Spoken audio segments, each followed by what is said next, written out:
Coloque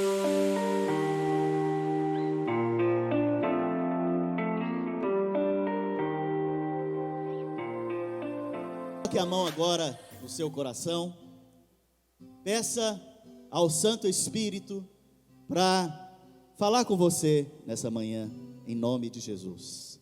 Pai, nós te pedimos agora, na autoridade de Cristo, no nome santo de Jesus, para que o teu Espírito Santo ministre ao nosso coração nessa manhã. Ministre a palavra que procede do teu trono, que procede da tua boca, que nos alimenta e nos edifica.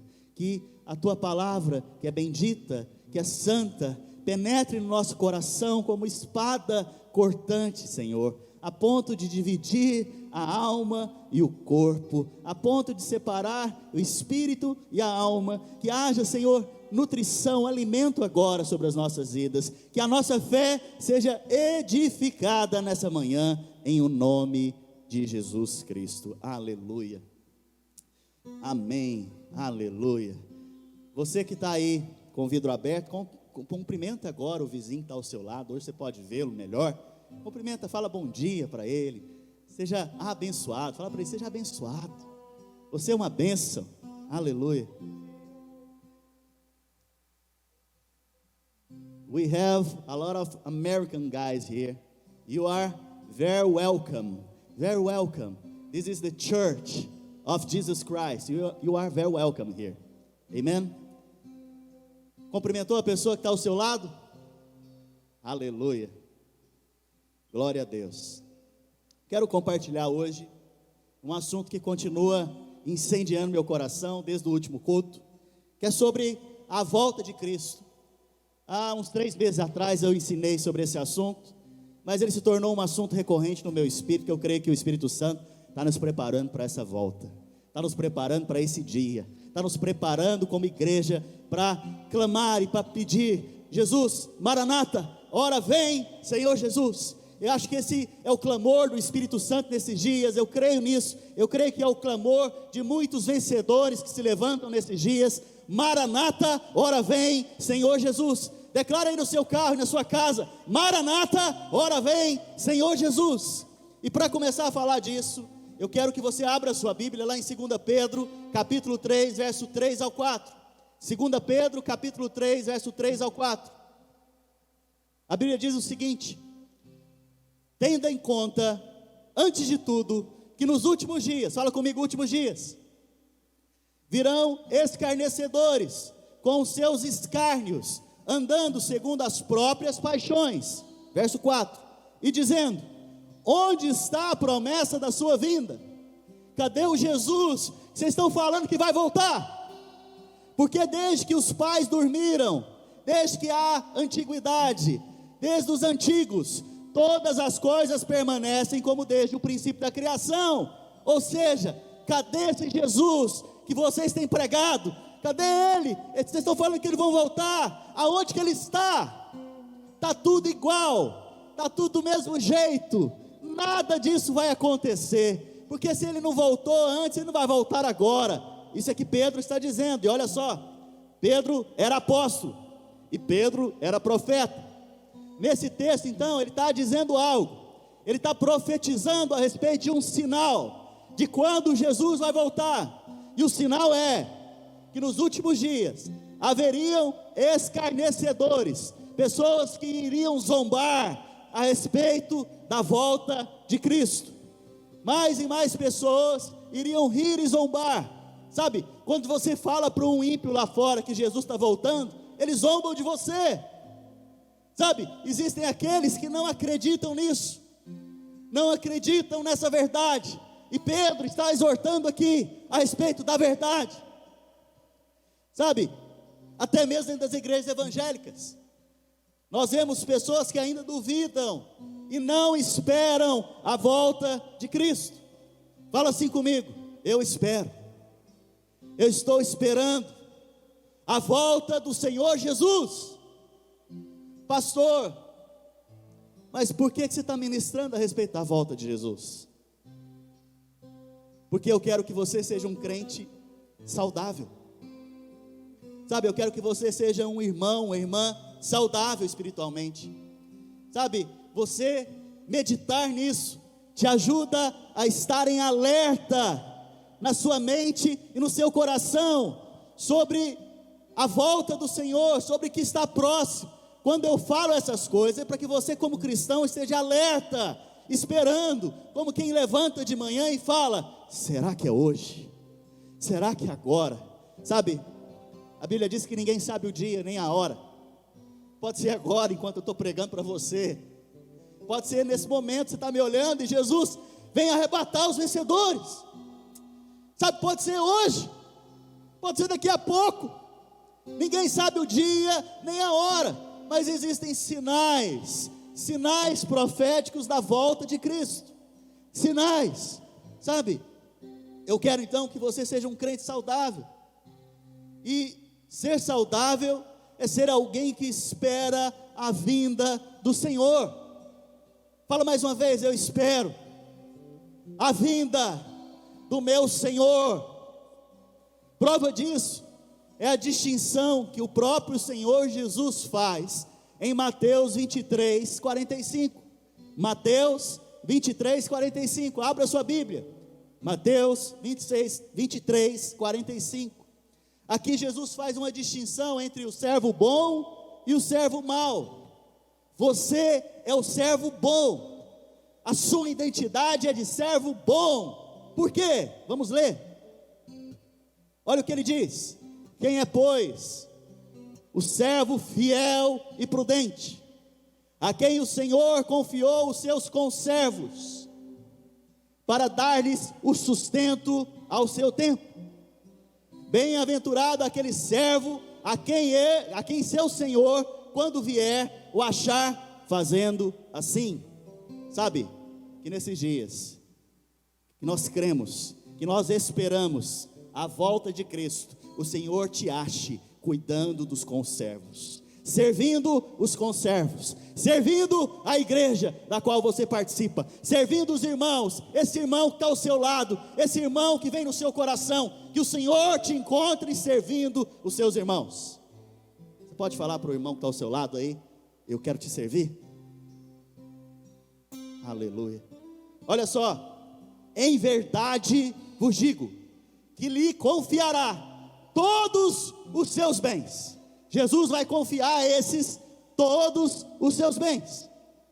Mas, fala assim comigo: mas, se aquele servo, sendo mau, fala assim, sendo mau, disser consigo mesmo: meu Senhor demora-se.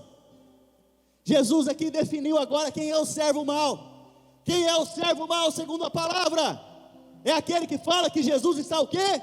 Demorando. Meu Senhor demora-se. Então veja, já tem mais de 2000 anos que Jesus veio nessa terra. Já tem mais de 2000 anos que está acontecendo essa história da igreja. E alguns podem dizer: Jesus está demorando.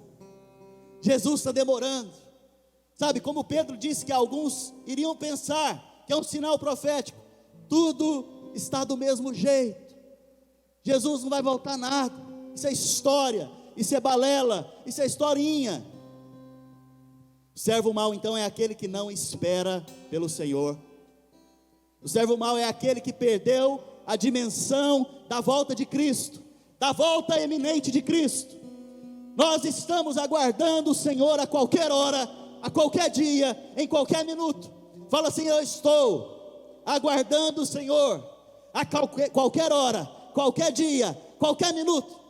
Pode ser hoje e pode ser agora.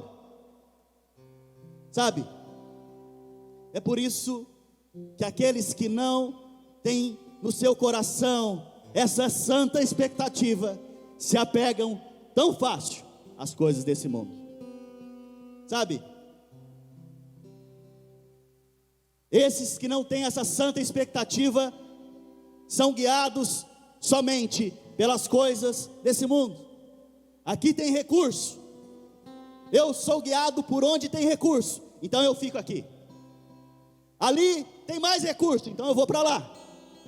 Ali supostamente a grama é mais verdinha, então eu vou para lá, porque são essas coisas que me guiam. não é o que me guia o projeto espiritual que Deus tem para mim, não é o que me guia aqui o propósito eterno de Deus para a minha vida, mas eu sou guiado apenas pelos recursos. Esses são aqueles que são os servos maus, segundo a palavra. Sabe, na primeira crise, resolve querer dar o seu jeito, forçar o seu braço, porque tirou os olhos de Cristo e passou a olhar para as circunstâncias. Verso 49, olha a imagem que Jesus dá do servo mau. Preste atenção, vocês estão aqui comigo, gente? Aleluia, glória a Deus.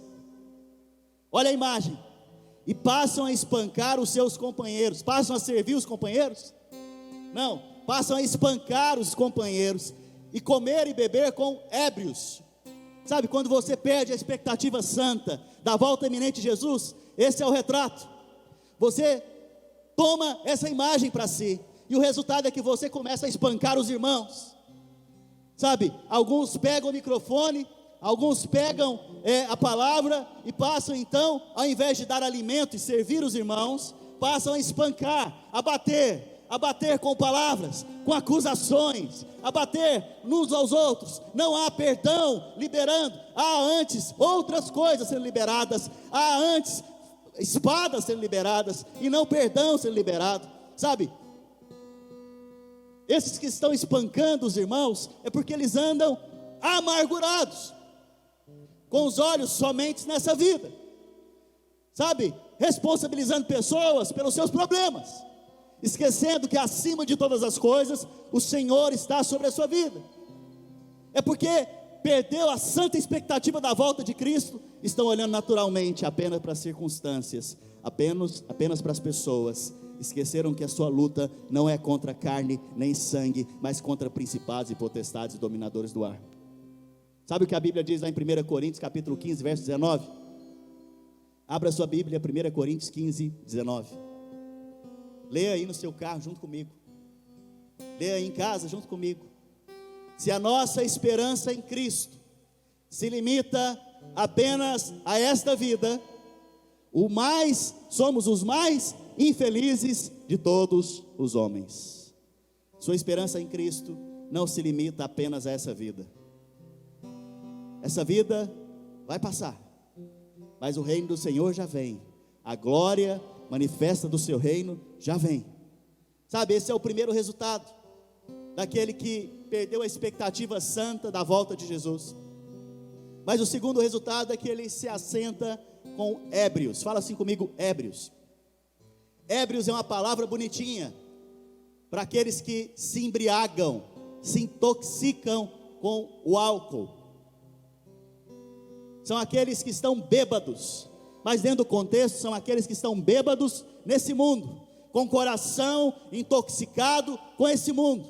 E aqueles então que perderam a expectativa da volta de Cristo, eles também estão se assentando com esses que estão intoxicados com esse mundo, com a expectativa apenas desse mundo, estão intoxicados. Se você lembrar, você que já bebeu um dia, depois que você toma um porre, aquele que já tomou um porre na sua vida, você vai ver que você perde os sentidos, perde a sensibilidade, perde a noção das coisas. Aqueles que estão assim nesse mundo, intoxicados com as coisas desse mundo, perdendo os sentidos por causa desse mundo tenebroso, estão com o coração nesse mundo, perderam os sinais, perderam a sensibilidade do Espírito, e não reconhecem que Cristo pode voltar hoje, pode voltar agora. Mas você não é assim, amém? Você não é assim, você não espanca os seus irmãos, você sempre tem boas palavras para os seus irmãos cansados, há sempre perdão para quem não merece nos seus lábios. Você não está tendo, aliás, somente a esperança nesse mundo, a sua esperança vai além desse mundo em Cristo. Você não se assenta com ébrios, você não está intoxicado com esse mundo, mas você está como uma virgem prudente, esperando o Senhor, esperando a sua vinda. Amém? Quantos podem dizer amém? Aleluia, aleluia. Existe uma interpretação bíblica sobre o ano milenar. Fala ano milenar. Ou seja, um dia é igual a 1000 anos para Deus. E um ano é igual a 1000 dias. O que isso tem a ver com a volta de Cristo, pastor? Quero te dar 6 sinais sobre esse assunto. Vou falar de 2 nesse culto, e provavelmente eu falo o restante no próximo. Mas a Bíblia é um livro maravilhoso. Você pode entender a Bíblia com aplicação histórica. Você pode entender a Bíblia como uma aplicação também pessoal. Você pode entender a Bíblia como forma de profecia. Sabe? Ela tem várias camadas, é como uma laranja. Você descasca a laranja, tirou a casca, mas tem uma coisa branca em volta. Você tira aquela casca branca em volta, aí tem aquele suco que está dentro daqueles, como que eu posso dizer? Me ajude. Daqueles gomos, aleluia, esqueci a palavra. Você percebe então que a laranja tem várias facetas, tem várias coisas dentro dela. Da mesma maneira a palavra de Deus. Sabe, você pode entender a Bíblia de forma histórica, só como uma história. Você pode entender ela como algo pessoal, aplicando na sua vida, mas você também pode entendê-la como algo profético a respeito do que o Senhor quer nos ensinar. Sabe, tudo foi colocado lá pelo Espírito Santo, para a edificação da igreja, ou seja, foi colocado lá por mim e por você. Uma das frases que Jesus mais repetiu nos evangelhos foi: quem tem ouvidos, ouça. Fala assim comigo: quem tem ouvidos, ouça. Essa foi uma das frases que Jesus mais repetiu. Por quê? Porque para você relacionar com a palavra, você tem que ter ouvidos espirituais. Você tem que ter ouvidos espirituais. O Espírito Santo tem que te revelar e te mostrar o que está na verdade. Sabe, nos evangelhos, Jesus disse várias vezes, então, quem tem ouvidos, ouça. Se você vai para o livro de Apocalipse, é reincidente essa frase, quem tem ouvidos, ouça. Sabe, há algo profético a ser ensinado à igreja nesses dias. E como eu estava dizendo, 1000 anos, segundo a palavra, são como um dia. E um dia é como 1000 anos. Se um dia é como 1000 anos, profeticamente nós entramos no 3º dia. Porque o ano 1000 já passou, o ano 2000 já passou, e nós começamos a entrar no milênio, no 3º milênio. Quem tem ouvidos para ouvir, ouça. Agora olha que Pedro disse lá em 2 Pedro capítulo 3, verso 8 a 9. Há todavia uma coisa, amados, que não deveis esquecer, que para o Senhor um dia é como 1000 anos, e 1000 anos como um dia. E ele está falando aqui da volta de Cristo, e ele é profeta. Não retarda o Senhor a sua promessa, como alguns julgam demorada.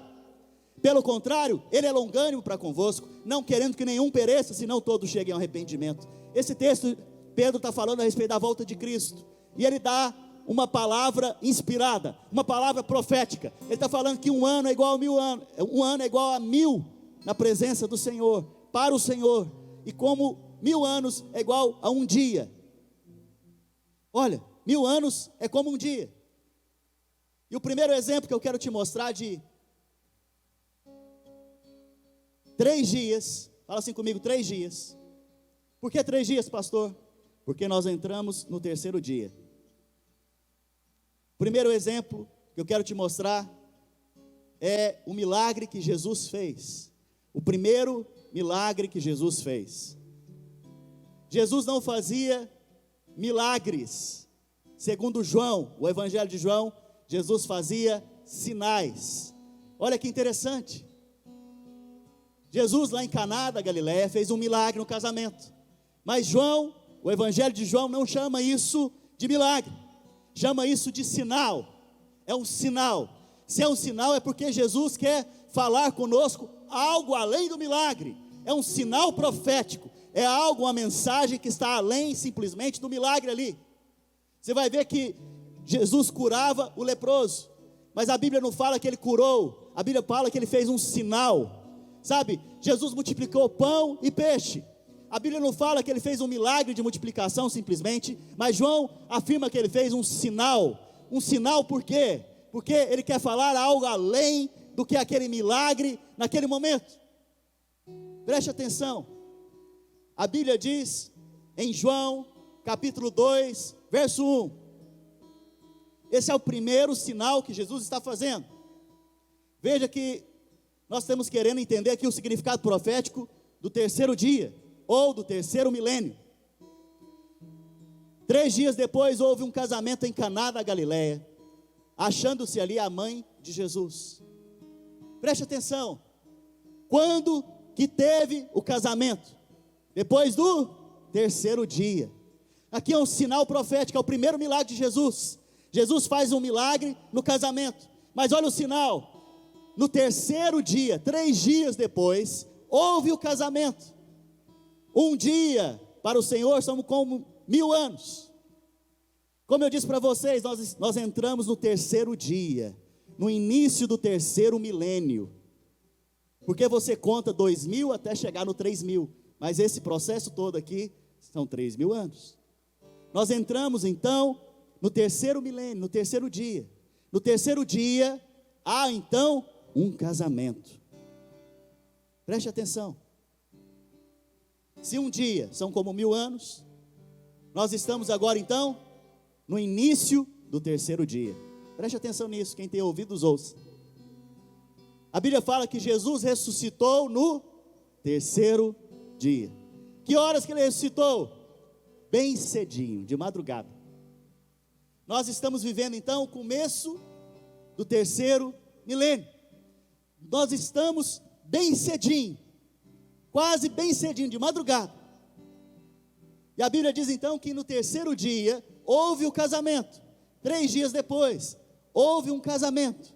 O terceiro dia aponta para esse momento que nós estamos vivendo da história.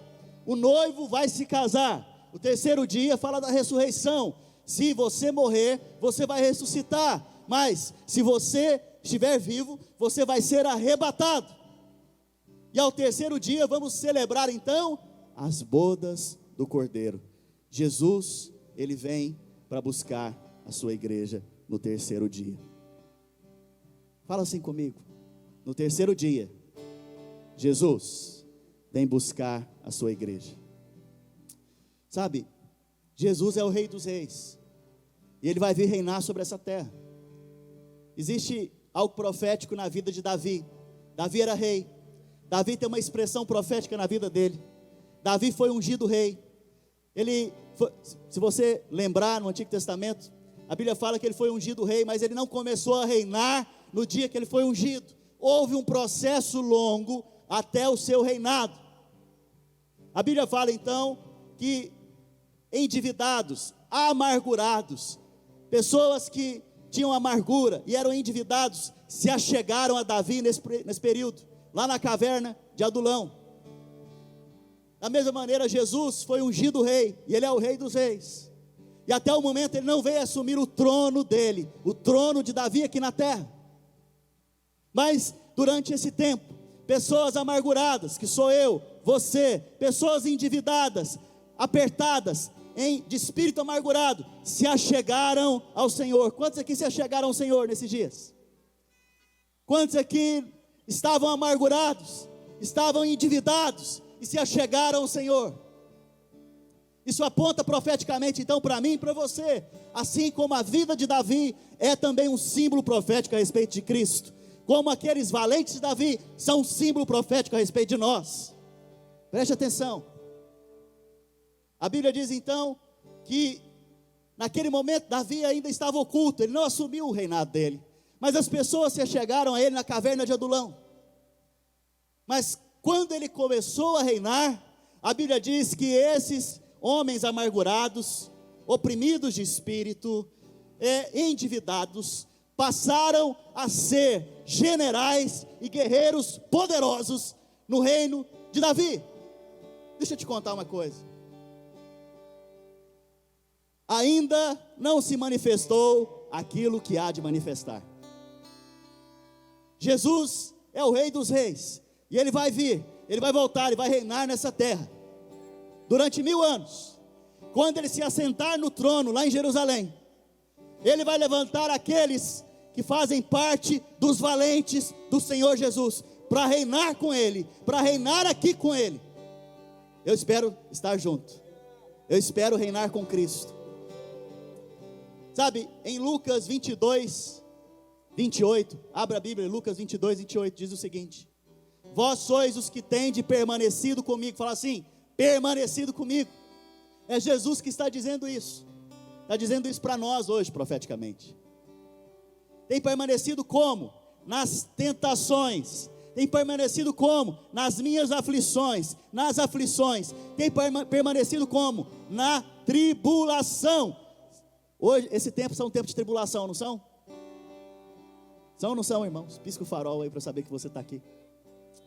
Sabe, a palavra do Senhor hoje é permanece. Fala para a pessoa que está aí do lado de você: permaneça, permaneça, permaneça. Olha só, a promessa agora para quem permanece: assim como meu Pai me confiou um reino, eu vos confio. Hoje ainda então, muitos estão indo ao Senhor, e esses que têm permanecido, Jesus tem uma promessa para eles. Qual é a promessa? Eu confio a você, nas suas mãos, o meu reino. Sabe, no verso 30, qual que é a aplicação profética disso? Para que comais e bebais a minha mesa no meu reino, e vos assentareis em tronos para julgar as 12 tribos. Sabe qual que é a promessa para aquele que permanece com o Senhor Jesus? É a mesma promessa que havia para Davi, que Davi fez aos seus 400 homens, oprimidos, amargurados de espírito e endividados. Você estava oprimido, amargurado de espírito e endividado. A promessa é que você, permanecendo com Cristo nesses dias, você também vai ser levantado naquele dia para reinar com Ele nos tronos que Ele vai estabelecer nessa terra. Você vai fazer parte do reino de Cristo nessa terra. Essa é a promessa de Cristo para você e para mim. Só quem crê diz amém mesmo. Se você não quer, eu quero. Aleluia. Só resumindo então, o primeiro sinal é o sinal do terceiro dia do casamento. Sabe, o sinal então, lembre-se, um dia são como 1000 anos, e 1000 anos como um dia para o Senhor. Nós estamos no início do terceiro dia. Jesus ressuscitou no comecinho do terceiro dia. O primeiro sinal então foi um casamento, para mostrar profeticamente que nós vamos casar com Cristo. Nós, a sua noiva, vamos casar com Cristo no terceiro dia, no início do terceiro dia. Sabe, como que tudo aqui se encaixa na palavra. O segundo sinal, para encerrar, é o sinal do samaritano. Fala assim comigo: sinal do bom samaritano. Lucas capítulo 10, verso 30. A Bíblia diz que Jesus prosseguiu dizendo: certo homem descia de Jerusalém para Jericó. Sabe, Jesus está contando uma parábola aqui agora para um fariseu que perguntou para ele: quem é o meu próximo? Olha só, e a parábola começa dizendo o seguinte: prosseguiu dizendo, um homem descia de Jerusalém para Jericó. Descia por quê? Porque geograficamente Jerusalém está no monte. Jericó é uma das cidades mais baixas do mundo, uma distância de 30 quilômetros uma da outra, e numa altura de 1000 metros abaixo de Jerusalém. Sabe, sempre que a Bíblia fala que descer, é porque é um lugar terrível, um lugar ruim, um lugar de maldição. Você está nos lugares altos, assentados com Cristo Jesus, por isso você é abençoado, por isso você é guardado, por isso você é bendito. Sabe, descer na Bíblia é sempre para um lugar fora do propósito. Abraão, a Bíblia diz que teve fome na terra e ele desceu para o Egito, foi em busca de suprimento no mundo, no Egito. Descer na Bíblia aponta para algo ruim. E aqui Jesus está contando uma parábola, que certo homem estava descendo para Jericó, para o lugar de maldição. Sabe o que diz aqui o texto, continuando? E veio a cair em mão de salteadores, os quais depois de tudo lhe roubaram, lhe causaram muitos ferimentos, retiraram-se e deixaram semi-morto. Alegoricamente, esse homem somos nós. Eu e você estávamos descendo para o inferno. Eu e você estávamos descendo para o lugar de maldição. Eu e você éramos esse homem. descendo para Jericó, por esse caminho, e fomos encontrados por Satanás, e Satanás nos roubou, nos bateu, e nos tornamos pessoas machucadas, feridas, quase mortas no meio do caminho. Essa imagem minha e sua. O diabo é esse salteador que roubou você, que bateu em você e te causou muitas feridas, te oprimiu. Mas Lucas 10, 31 diz: casualmente descia um sacerdote, fala assim comigo, sacerdote, por aquele mesmo caminho, e vendo, passou a largo, saiu de perto, não deu importância. O sacerdote aqui representa a lei. A lei tem poder de poder mostrar para você a sua condição, mas ela não tem poder de te restaurar, não tem poder de te trazer a vida. O sacerdote viu muito bem que aquele homem parecia morto, mas ele não pôde fazer nada, porque ele representa a lei. Lucas 10, 32 diz: semelhantemente um levita descia por aquele lugar, e vendo também passou a largo. O levita aqui aponta para aqueles que fazem coisas na vida da igreja, que coisificam, na vida da igreja, que tem muitas atividades simplesmente, mas não tem a mensagem no coração. Sabe, é a religião. Religião, ela deixa as pessoas apenas com deveres, mas não tem um coração aplicado. Porém, em Lucas 10, 33 diz o quê? Certo samaritano, que seguia o seu caminho, passou-lhe perto, e vendo, compadeceu-se dele. Quem é esse samaritano? Fala assim comigo: Jesus. Preste atenção, o samaritano aqui é Jesus. Interessante que ele não assumiu a identidade do sacerdote, ele não assumiu a identidade do levita, ele assumiu a identidade do samaritano, que também não era judeu. Ele assumiu então a minha identidade, a sua identidade. Ele se identificou comigo e com você.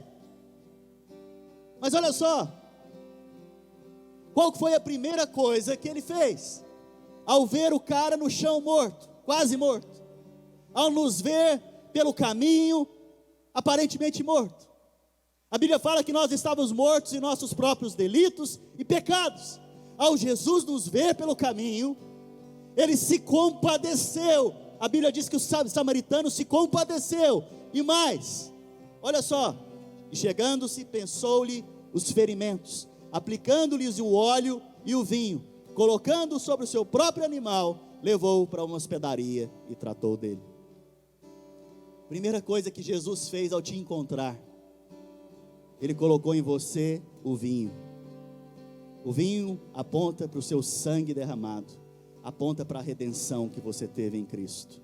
Segunda coisa que ele fez com você foi colocar o seu Espírito. O óleo aponta para o Espírito Santo. Ele colocou o Espírito, o óleo nas suas feridas, o óleo e o seu sangue nas suas feridas, para que você fosse curado hoje, em nome de Jesus. Sabe, a Bíblia fala que depois ele colocou esse homem, ou seja, ele nos colocou sobre um animal. Preste atenção, Jesus é comparado também a um cordeiro. É o animal que tira o pecado do mundo. Ele colocou sobre si os nossos pecados. Da mesma maneira ele colocou a sua vida e a minha vida nele, para remover os nossos pecados, a acusação, o castigo que nos traz a paz. A Bíblia fala então que ele o levou para a hospedaria. Eu te pergunto nessa manhã, o que é a hospedaria? Hospedaria é a igreja local.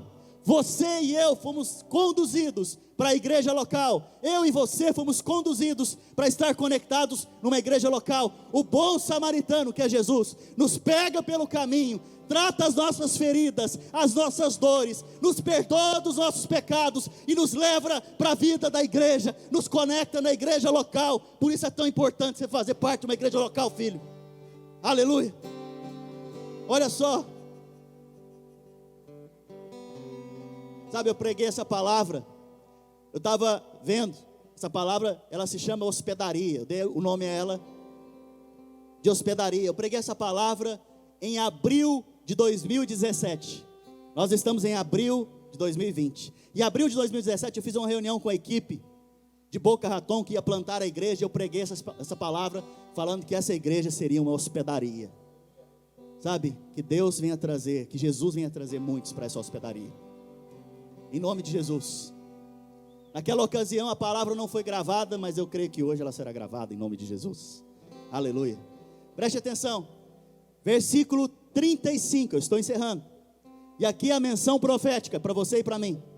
No dia seguinte, tirou Jesus no dia seguinte, o bom samaritano, no dia seguinte, depois de ter levado o homem para a hospedaria, para hospedá-lo ali, para ele ser cuidado ali. Olha para a pessoa que está ao seu lado, fala para ela: você era esse homem que estava pelo caminho quase morto. Fala para ela, fala aí no carro: você é esse homem que estava quase morto. Você foi assaltado, você apanhou, mas Jesus te encontrou, o bom samaritano. Fala para ele, você foi trazido à hospedaria, que é essa igreja local. Fala para ele. A Bíblia fala então que no dia seguinte o bom samaritano tirou 2 denários, fala 2 denários para mim, por favor. 2 denários. E entregou ao hospedeiro, entregou à igreja. Isso quer dizer que Jesus sustenta a igreja, aleluia, a igreja local. Cuida deste homem. Ele deu uma direção: cuida deste homem, e se alguma coisa gastares a mais, eu te indenizarei quando voltar. Quantos denários ele tirou, irmãos? 2, faz assim 2 no seu carro aí, em casa, faz 2. A Bíblia explica a Bíblia. A Bíblia fala que 1 denário, lá em Mateus 20, onde fala da parábola dos trabalhadores, é o salário de 1 dia. 2 denários é o salário de quantos dias? 2. E ele fala mais: quando eu voltar, no terceiro dia, quando eu voltar, eu cuidarei do que ele tiver gastado. Preste atenção comigo. A parábola aqui, nesse momento, se torna profética. Depois da igreja ter sido formada, depois da igreja ter se tornado a hospedaria, depois que o Senhor achou a pessoa pelo caminho e levou à hospedaria, se passaram 2000 anos, 2 denários. Mas quando eu voltar, no terceiro dia, a partir de 2001, nós entramos no terceiro dia. Nós estamos agora no comecinho do terceiro dia. Nós estamos agora no comecinho do terceiro dia. Jesus ressuscitou no comecinho do dia, do terceiro dia.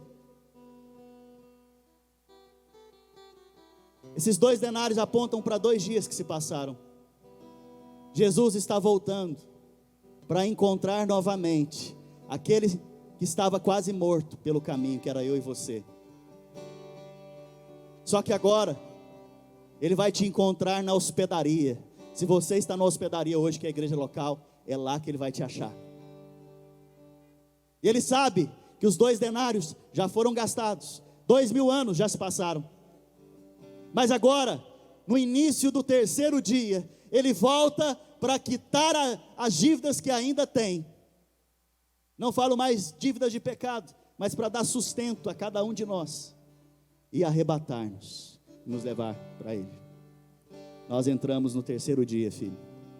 Hoje é dia de você meditar nessa verdade. Jesus já nos colocou na hospedaria. 2 dias já se passaram.